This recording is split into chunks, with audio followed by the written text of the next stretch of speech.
Namaste. I have a very unusual guest. This is one of a kind interview, so please pay attention. You are in for a real treat. Esther Dhanraj. Namaste. Namaste. Esther is an ex-Christian. That's her definition of, that's how she defines her identity. I will ask her to tell you her story, how she converted to Christianity, her life as a Christian both in India and US, what happened that caused her to want to get out of Christianity, how she got out of it, where she's now, what she's doing, and her goal in the future. It's a very interesting story, and she's a very unusual person because she's very clear thinking, she's very intelligent, well-educated, logical person, and fearless person. So welcome to this show. Thank you very much. That was a very, very kind and generous introduction. This is, I'm very impressed by you. Tell me how your journey starts in terms of your faith and what happened that led you to convert. So I was born in a Telugu Hindu Brahmin family, very conservative Brahmin upbringing. Father was devout Gayatri Bhakt, mother a housewife, whose universe revolved around her 5 children and her husband. And she was also a very devout, God-loving, Hindu culture-loving woman, and loved her bindi, all her jewelry, and a typical Hindu woman. And in their family, any Christians? Nobody, no Christians. So they were proper solid Hindus? Yes, there was no exposure to Christianity also. And what was the particular Hindu practice of your father or parents? I would always see my father. I mean, we had this beautiful mandir at home, and we would do the kids' exposure to Hinduism was in the form of Ganesh Chaturthi or Durga Puja, which used to be done in a grand manner every year. So that was our exposure. You celebrated Diwali? Yes. And you did all the Hindu rituals? Yes. Yeah. So. And what was your father's? Your father was educated? Yeah. Well-educated person? Very well-educated and well-exposed, and had a very good place in the society, and good job. Well-traveled, good job. So a well-to-do, highly educated, upper middle class. Upper middle class. Yes. Conservative. Conservative Hindu family. Yes. Okay, then what happened? I should say a Brahmin family too. Why I'm saying Brahmin is because growing up, we were never allowed to mingle much with Christians and Muslims. Okay. Even if we went out in the neighborhood and played with some of them, coming back into the house, we would have to change our clothes and then get into the house. Okay. So it was that strict upbringing, totally vegetarian. Okay. And so we were living at this point in Orissa, Bhubaneswar. Okay. So my father had a transferable job, and government? Not government. It was a private job. Okay. He had some difficulties in his job. Okay. In his workplace, around which my mother also had some minor health issues. I wouldn't call it anything major, but just minor health issues. At this time, we had a neighbor who was living all by himself with his family back in Tamil Nadu. He was a Christian person working in telco as an engineer. So there is this tendency in every Christian, when they see a vulnerable person in their neighborhood, in their vicinity, schools, colleges, workplace, their first reaction to human vulnerability is to go out and talk about Jesus or the miracles that Jesus can do. So this person comes to us, sees our difficulties, our large family, 5 siblings. Our grandmother used to live with us. So he thought he had an opportunity here. He comes in, he introduces Jesus to us, and then we walked right into it. So how long was the time between him introducing Jesus and your father converting? I would give about, the transition time was about under 1 year. Okay. 1.5 years. And during that time, was it just one man coming or a whole lot of Christians coming? Okay. So, yeah, then our life takes us from Orissa and plants us in Bhubaneswar. So the journey that we made from Orissa to Bhubaneswar was the transition. Bhubaneswar in Orissa to Hyderabad. Okay.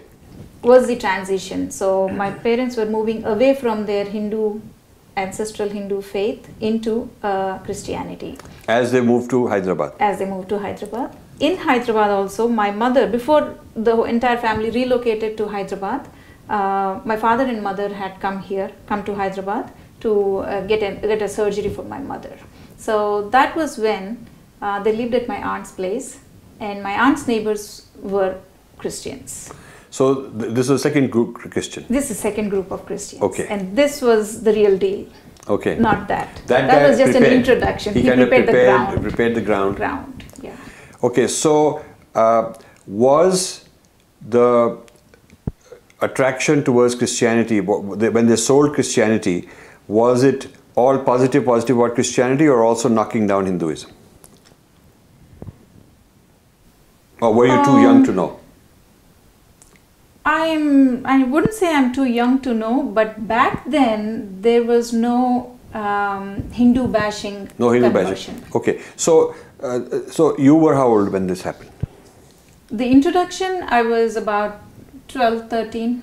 Okay, and then was this discussion about the greatness of Jesus and He'll heal you and all that, was it being done to the whole family or just your parents? The whole family. You were also sitting? Yes, because whenever a pastor comes to the family, the whole family has to participate in the prayer meeting. That's what they call it, the home prayer meeting. So the pastor comes, he conducts a prayer meeting, which typically is like singing a song, then preaching the sermon, and then talking about miracles. And is that in English or Telugu? That was in Telugu. Telugu. So he was a Telugu Christian priest? Yes. Okay, that's very, very fascinating. So, this is a Brahmin family. So you can't say that it's some lower caste people, poor people, and they're induced because they need money and they're oppressed and all that. This family is not like that at all. So would you say that it was vulnerability period that your father was going through? 100%. So an important thing that Hindus should remember is, Hindu priest didn't come to their family for 1 year and keep helping them. A Christian priest did. Yes. So you have to give them credit for, even though it's a tiny minority, they are working very hard. Yes. To bring another person in. Yeah. To convert one person, they invest a lot of time. And the Hindu, you could go to the Hindu and you'll worship, but he didn't come knocking and saying, okay, now you're in trouble, I'll help you and stay with you for a year through your problems. Right. That is, yeah. Would you say that was an important factor? Yes. I would also like to add here that this happens on this day. I mean, this was back then, some 20-25 years ago. But to this day, this is what happens. But now, since they have evolved into this more persistent converters, what they are doing is they connect to the human being at a human level. The person that is vulnerable at a human level. But let's say a Hindu priest does visit a vulnerable person. All he is teaching them is from the scripture, which they don't understand. Yeah, he's teaching them some philosophy. They are not teaching some metaphysics. No, Christians are not teaching metaphysics. No, Christians are saying that I love you. I love you. Jesus loves you. Right. And your emotions, don't worry, I'm here for you. I'm here. So it is more the emotional connection, psychological connection, that you are safe with me and I'll be there for you. Yes. And like, hey, you have a physical problem, here is a physical solution. Like, take this money pouch. Right. Things like that. Or let me take you to this doctor. Or here is a massage oil, just rub it on your problem. So they keep helping you. Yes. Very helpful. Yeah. Very, very helpful. But yeah, with an agenda though, but they are helpful. They are very helpful. Yeah. So these are the things we have to understand. So then, did your parents both convert together? Yes. And your mother was also interested in this? Or did she resist or anything? She did not. She did not. Now, because there was a healing that happened, a miraculous healing. Okay. Which by no means was a miracle when I look back at it now. Right. But they thought it was. They thought. At that point, they were made to think it was. Yeah. So now, your father had many siblings. They're all Hindus. Did they convert? No, they did not. But did they put any, what did they tell him by what's going on? Ostracized. Basically. You were ostracized by the Hindu relatives. Yes. And still your parents both said we have to do it. Withstood it. Okay. And after doing it, no regrets. Your father continued being a Christian. Yes. Till he passed away? Yes. Okay. How many years later, how many years was he a Christian before he passed away? About 20 years. I Okay. would say. So he lived a Christian life. He was committed. Yes. Again, now when I look back, he was a skeptic. He was a skeptic. Yeah. Caught between, what he was taught, his ancestral faith, and this newly introduced faith. So did he fake it in front of Hindus saying, oh, I'm Hindu also? No. Like some Hindus do that, No, I'm a Hindu also, I'm Christian also, it's all the same. He was no-nonsense Christian. Yes. He would go to church. Yes. And he would wear Christian symbols, cross, all that Oh, stuff. no. He would not wear. Not that kind of Christian, but yeah. I mean, he was a very great, he had a great philosophy too. He said, he remained a vegetarian, both my parents remained a vegetarian, my siblings are still vegetarians. So, they are Brahmin Christians, so to say. Yeah. So, my father said, if somebody eats meat, they are not adorning their body with the bones. So, I don't have to show what I'm doing. I'm a Christian by my lifestyle, by my faith. Faith. But by my lifestyle, I'm still a Brahmin. Right. I'm still a Brahmin. So this is a very important point. I have done a lot of research. Separating culture from faith, saying you keep your culture and your faith changes. This is a very important strategy they've developed. So a lot of people say I'm a Hindu Christian because I'm a Hindu by culture. I'm a Telugu by culture, whatever, this business. But that's not valid, but we know that. Now, was he a church-going type of Christian? Huh? Church-going, Bible-believing. Really, Bible-reading Christian. He would read Bible, Yes. and he would do all that. Every So he day. was really into it. Okay, and his siblings who remained Hindu, Orthodox Hindus, ostracized him, and he didn't have much to do with them. Yeah. Okay, this is very interesting. Yeah. Now, then what happened to you? You were not converted right away. No. My parents gave us a very liberal upbringing, very independent upbringing. So they let us decide, get convinced about it personally, and then they let us change whenever we wanted to, if we wanted to. And then you took a few years? Yes. And how old were you when you converted? About 17, 18. Okay. So then you became Christian, and your siblings? At different times. How Not many all at siblings the do you same have? times. I have 4. 4. So they're all converted to Christianity. Yes. And they remain Christians. They did not ex-Christianize. They did not. Okay. Well, I lost one sibling when he was 22. Okay. When he was a Christian. Okay. So then you got married. Yes. What was their faith? They were a third generation Christian. I'm a first generation Christian. So my husband is a third generation Christian. And what's your Christian denomination when you became Christian? I got baptized. I became a Christian as in a Hebron church. Okay. Hebron church. And then been a Pentecostal for the rest of my Christian life. Okay. And your parents also same church? Yes. They did not understand the denominations that well. Okay. To them, the central figure of the faith mattered, which is Jesus and the Bible. They didn't know too much details more than that. They did not bother themselves with much details. Okay. So then you married, and then what happened? How did you end up in the US? My in-laws are citizens of the United States. Okay. So they filed for our immigration when my daughter was born in 2000, the year 2000. And then our immigration came through in 2008. And then you went to the US. Yes. And then, so now Telugu Brahmin becomes Telugu Brahmin Christian. Yes. And then becomes Telugu Brahmin Christian American. Yes. Okay. Now in America. I like the titles that you gave. Yeah. So then what happens as an American Christian? So I always, I liked education. I had been an educator for 10 years before I went to the US. I used to work as an education consultant and also operated a school. So loved education and liked to educate myself So I wanted to do, in fact, I wanted to study for the rest of my life, get as many degrees as I can. So it was very... You're a studious type. I kind of knew that when I first saw your video, and we may have some work with you. That is so awesome. Look forward. Good scholarship. We need good scholars like you. But we'll talk about it later. Sure. So it was natural for me to get a degree from a US university.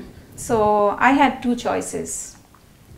One was a deep desire to know what the Bible was all about, because here is one faith of mine, the ancestral faith, which was so contradictory to the faith that I embraced, which is Christianity. So one I know is talking about the universe being so old, the old earth model. The other is a young earth model, teaching me that the universe is just 6,000 years old, but everything around you is old, not just 6,000 years old. So 6,000 is like just yesterday.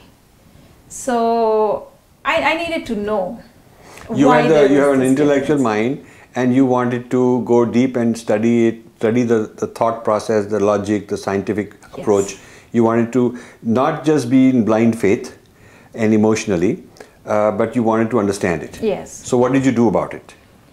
So every time I read the Bible, I was looking for my race in the Bible, in the Old Testament. So where is my race? Where are the Hindus? Where is India? So I was trying to find my ethnicity in the ethnicities mentioned in the Bible. Right. But I didn't find them. But here we are real, we are true. Right. So I thought maybe I was missing something. I didn't go to the Sunday school. Maybe they teach all this in Sunday school. Maybe I have to go to a seminary and learn all these things. So you went to a seminary? I went to a seminary. Which town was it in US? Georgia. Atlanta. You lived in Atlanta. Yeah. So you went to a seminary and you enrolled? You signed up? Yeah, I signed up. For what kind of course? And this is Masters in Divinity. Good. So she went into a Masters in Divinity. Now this is something very interesting, you know. We don't have this Masters in Hinduism kind of a idea, you know. So this is a very formal discipline. They teach you to think, read, write, how to do citations, how to be a scholar. They give you the rigor of writing. Yes. And reading. Research and writing. They teach you that. Yes. Which is very, very important. That, you know, I wish we had scholars like that for us, you know. Good. So how long is that course? That's a 4-year course. And you did 4 years? Yes. You finished 4 years? I finished my 4 years. You got a degree? Yes. So you are a Master of Divinity? Yes, I am. Very good. Yeah. Okay. So I have to talk a little bit about how this research degrees work in the US. Yes, so please. there are two kinds of masters in the US. Research-based masters, which is usually 4 or 5 years it takes, and regular masters, which takes about 1.5 years. So Divinity, Masters in Divinity is a research-based masters. So here they just prescribe you textbooks, and then you have to do your own research. And the other master would be if you want to be a pastor, if you just want to preach. Yeah, most of them are preaching ministry tracts and all that. Right. So what I undertook was an apologetic track. Apologetic is those who want to defend Christianity. Yes. So you would be the kind of person I would argue with. Yes. As a Hindu, I would argue with Christian apologists. Don't you feel lucky? I am very lucky. Okay, good. Okay. So, I mean, lucky because we are on the same side of the table. Yeah, no, but if you were on the other side, I would enjoy it a lot too. I have a lot of videos. I've had a lot of fun with Christian theologians, top name people, and I enjoy that. Yeah. But we'll come to my side later, but I want to complete your side. So then you got this degree and you're still a Christian. At that time, yes. At that time, and then what happened? So there's another thing I would like to talk about. So I knew I needed a degree. I knew I needed to know, I wanted to know the Bible and religion and all that, but I also had a passion of education. So education leadership, a master's in education leadership was another thing that I wanted to do. So I go ahead and apply for scholarship and all that, and I got a partial scholarship for University of Southern California to do my master's in education leadership. USC? USC. That's a good university. That's a great university. Yes. So and I put these two applications, both these the congratulation letters, acceptance letters, in my prayer, and I pray to Jesus. Like, I need to choose between these two. What is it that I need to do? And of course, I had to take Divinity. Okay. So I went in for a federal loan, and I completed my Divinity. I enrolled in Divinity and I completed it. So if I had taken up education leadership, probably I would have still been a Christian. Because you would not have gone deep to study Christianity. Yeah.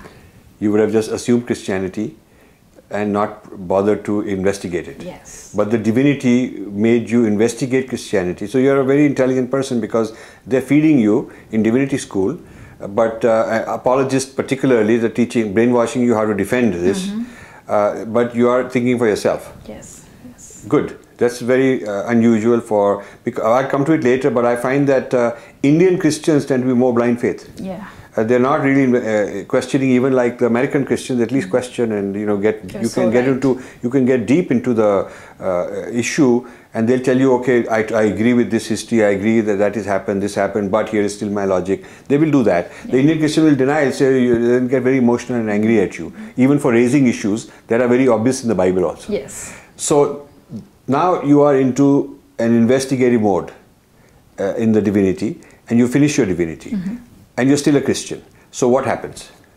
I did not finish my Divinity as a Christian. Okay. It just took me one semester to know that Christianity is a conspiracy, a political conspiracy. So we'll come to the details, but even after, while you are in the Divinity, you decide there's some issues here, problems. Yes. But you did still finish it? Yes. Okay. So you begin your 4-year program as a Christian, learning apologetics to defend Christianity, but right away you begin to find issues and problems, and you're no longer that gung-ho about Christianity, but you continue the course. Yes. So now tell us what doubts came. My very first course that I took is called the Old Testament. Okay. Introduction to Old Testament. Is that the book? This is the textbook. Okay. So nice heavy book. Yeah, it's 2 kilos. Okay.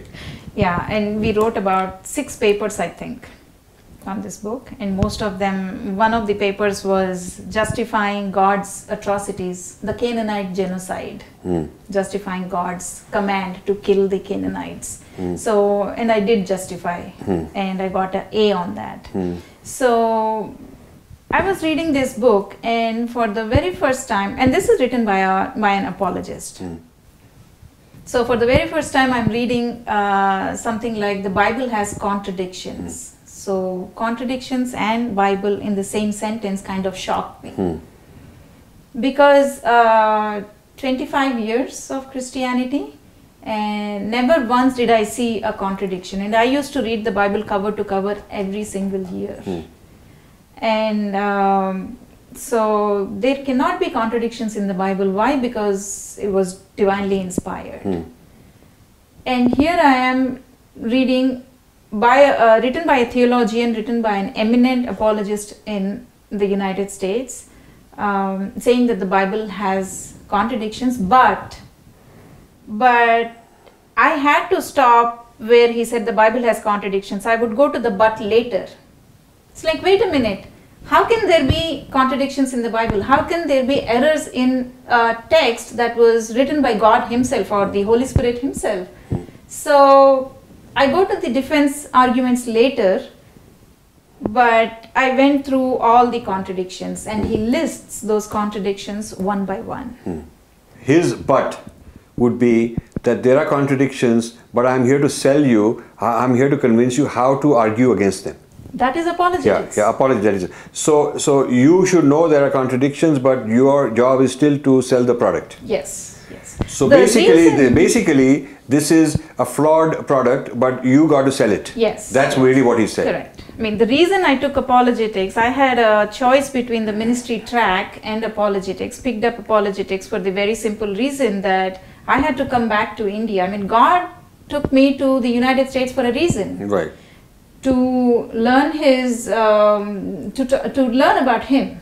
So I had to go back to India and save the convert souls. poor people. Plant churches and convert poor, rich, educated, illiterate, everybody. That was your goal. That was my goal. So I had to become a preacher. Good. And I had to defend, because there's a lot of criticism, there's a lot of competition in India. There are other worldviews being practiced, some of them millennia old. So I had to counter that criticism. So I needed to be equipped properly, which is why apologetics was a natural choice. Yes. So then to continue. So you found these doubts, these contradictions, and it bothered you. Yes. So I went on to read the art defense arguments, and you know better than me that they don't make any sense. Yes. They fail at so many different levels: logically, scientifically, historically, archaeologically, and you name any field of study, any discipline, they fail at every single level. So you're an unusual person because you wanted to be really honest with yourself. A lot of people would say, listen, I made a choice, I'll cover up, I'll deceive myself and keep continuing with this because I don't want to face it. But you wanted to face it. It's a very courageous thing to face it. Thank you. So when you went through this, what was your inner emotional turmoil state going on? Were you privately having these moments? Were you sharing them with your Christian family? What was happening there? I was devastated, because even though the course was this, it was very natural for me to go and look up what criticism was there against Jesus. Because Jesus was my personal savior. I used to live, walk, breathe, sleep, eat Jesus. So for every small and big thing, I would go to Jesus in prayer. And I had to know the reality behind Jesus. So I still didn't get to that course in my divinity, in my master's, but I looked up. There were plenty of criticisms against him. Right. I was devastated, totally devastated. So the first person that I talked to was my husband. So he didn't seem shocked. Because he's like he's like millions of those Hindus who are born and raised in a Hindu family, but never really subscribe to any of those in any of those things that Hinduism teaches them. So my husband was just like that. He was born and raised in a Christian family, and he said, just because I'm born in a Christian family doesn't make me a Christian. So I knew all along, and nothing made sense to me. He felt that way too. He said that to me. He said that to me. So he didn't oppose you. So you are having doubts. You're expressing them openly. You're not hiding them. Your husband has no problem that you have doubts, and even he has some doubts. Yes. But he's not going to become ex-Christian. He's going to stay. Yes. Your doubts are more honest, clear. You want to deal with them. So do you also share with other people, like the people in the seminary or other Christians, because you're really part of the whole Christian community? So what do they think of this young person who's come from India to become a Christian evangelist, and now she's having doubts? So what do they think?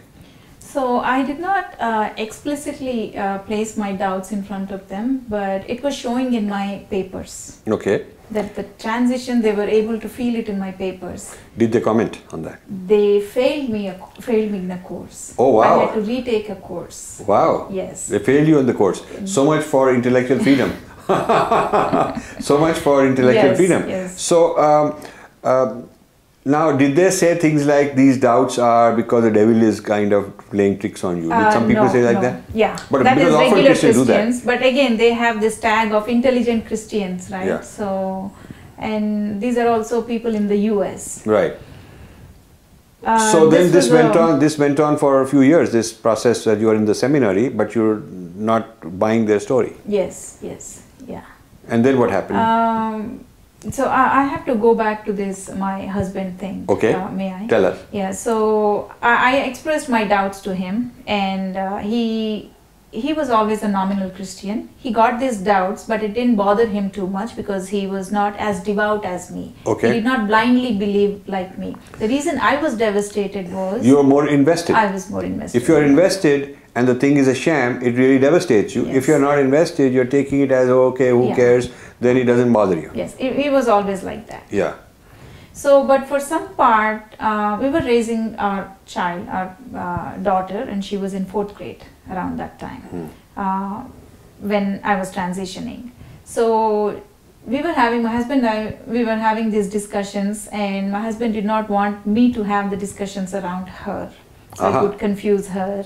And she was baptized? She was baptized too. Okay. Yes. So she was not baptized, by the way. By that, okay. Yeah, by then. She was not baptized. Okay. She was christened. Right, christened. Yeah, in the church. But not baptism by conviction, did not happen yet. Right. So he did not want us to have the discussions around her. He also said, church going is a discipline. Get up on Sunday morning, which otherwise you would not do. So you get up on Sunday morning, you wear clean clothes, you get dressed, you go out, meet people, fellowship with them, socialize with them, and come back home. He said that's the discipline. So let's continue going to church. I did not want to dishearten him. You know how in families we just do things for each other, even though we don't, subscribe to the idea, we don't agree, we still do it to just make them happy. So I did go to church, but that was barely for, I think, 2 weeks. I said I cannot sit through the sermon anymore. I mean, I'm so angered inside. They stand there for about 45 minutes, 1 hour, all they're saying is lies. And this was very early on. I was still in the transition period, but that was my state of mind. I said, I cannot sit. The hypocrisy bothered you? Yeah, greatly, yes. And I was feeling like a hypocrite. Right. Hypocrite. You stand when they stand. They're saying a prayer, you're not even, you don't want to say it, but you cannot keep quiet. So that was like living a double life, which I could not do anymore. I said, you want the child to be raised in discipline, I can raise her without Christianity. So I'll do that. Okay. Then we decided not to go to church. So that was the end of Christianity in our life. Okay. And then what happened to your courses? What other courses influenced you? You studied history of Christianity? Yes, that was I think a year or 1.5 years later. I took if you know how masters works in the US. You have a list of courses that you can take. So this is the history of the church. Yes.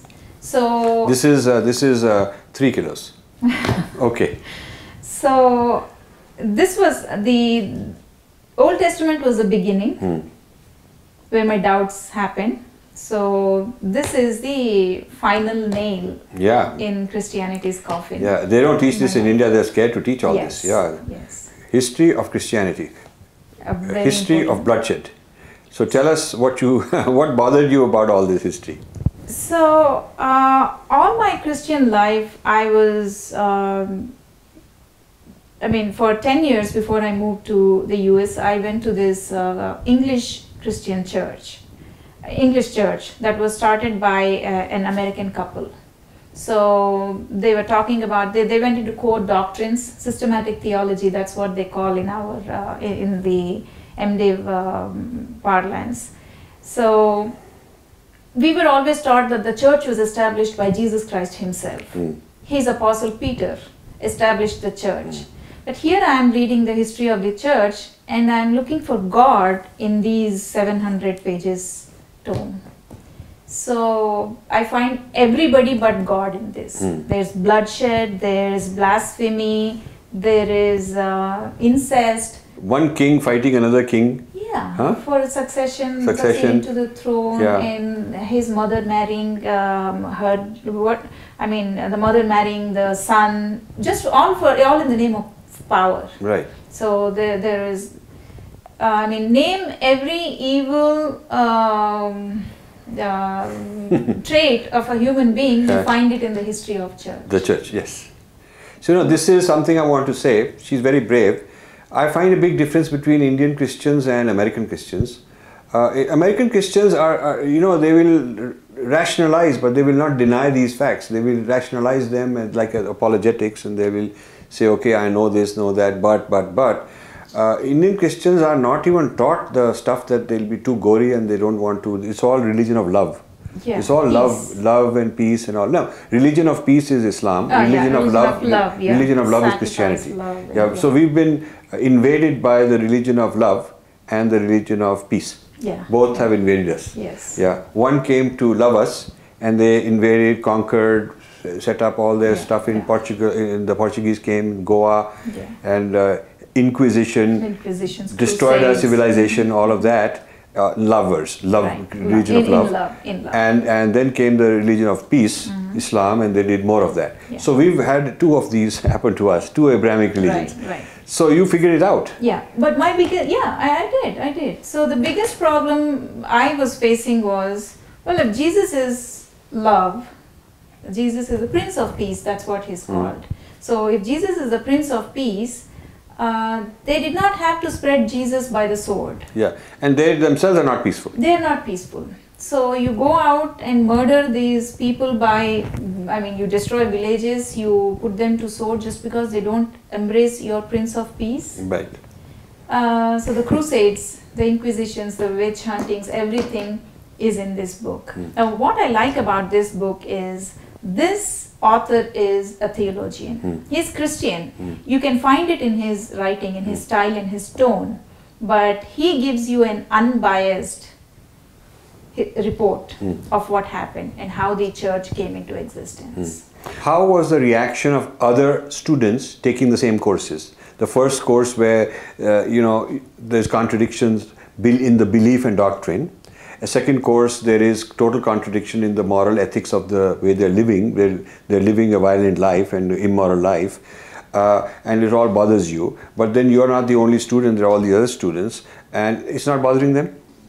There are quite a few that come out of the seminary as ex-Christians, losing their faith. Yeah. So which is why I say, you want to bring somebody out of Christianity, send them to a seminary in the West. So here I'll tell you a little bit. Princeton Theological Seminary is one of the largest big ones in the world.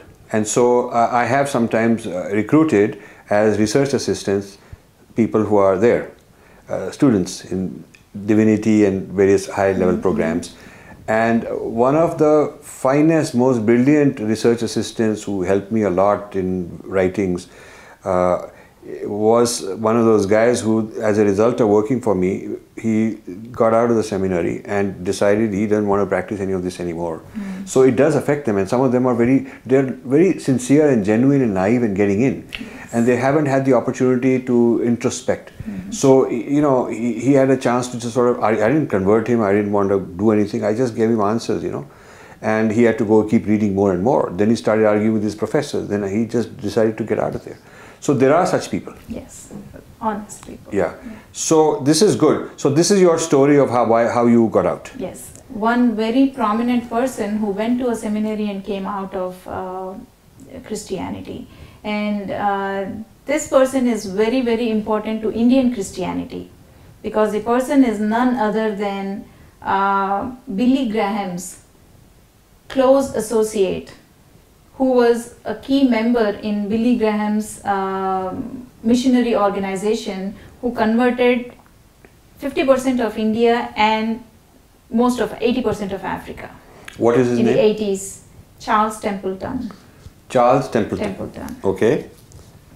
And you must have heard of Billy Graham. Of course, everybody knows that. Everybody knows him. So he was the close associate of Billy Graham. Billy Graham and him started the organization together, and some way along the way, Charles Templeton thought that he did not have he was having difficulties with reconciling what he was reading in the Bible, like the creation story and the young earth model, original sin, redemption. So he had an argument with Billy Graham, and Billy Graham said, you should not be bothering about all those things. So here I see hypocrisy in one of the biggest icon of Christianity, right. More so Indian Christianity. Yes. So he's such a hypocrite, he goes ahead and says, Charles, you should not be questioning all these things. I may have doubts, but that's besides the point.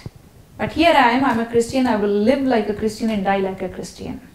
I may have questions, but I'm not going to bring them. So what happened to Templeton? Templeton said, okay, maybe I'm missing something that Billy is seeing. So he takes himself to a seminary, he enrolls himself in a seminary, and he says he comes out and quitting Christianity. When was that? 60s. Okay. 60s. Okay. So that's an interesting person to study. Yes, yes. Charles Templeton. So Charles Templeton is an interesting person, Hindus should study and tell his story. Yes. So did you read about him? Yes. And that also confirmed your own journey. Yes, yes. And there are several other ex-Christians, eminent ex-Christians. Oh well, if you America. search ex-Christian, you'll get a huge number of. But most eminent, like 20 years preacher Dan Barker, John Loftus. So these are preachers who wrote most of these songs. Dan Barker wrote most of the songs that Christians in India sing today in their worship places. So he's an ex-Christian, openly declared ex-Christian, fighting very hard now against conversions.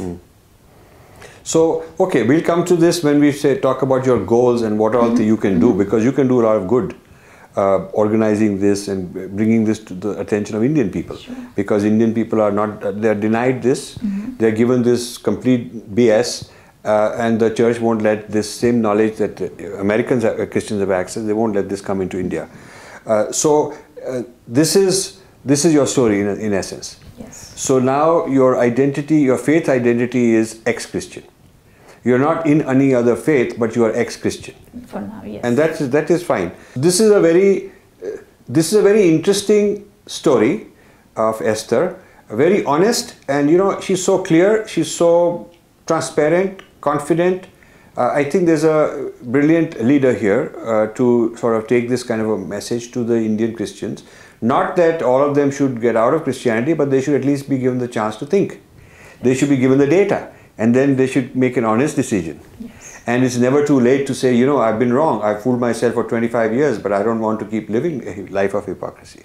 So thank you very much for your story and for being so courageous. Pleasure. Thank you for watching. You can subscribe here and also hit the bell icon to make sure you get notified. To donate, please click this button.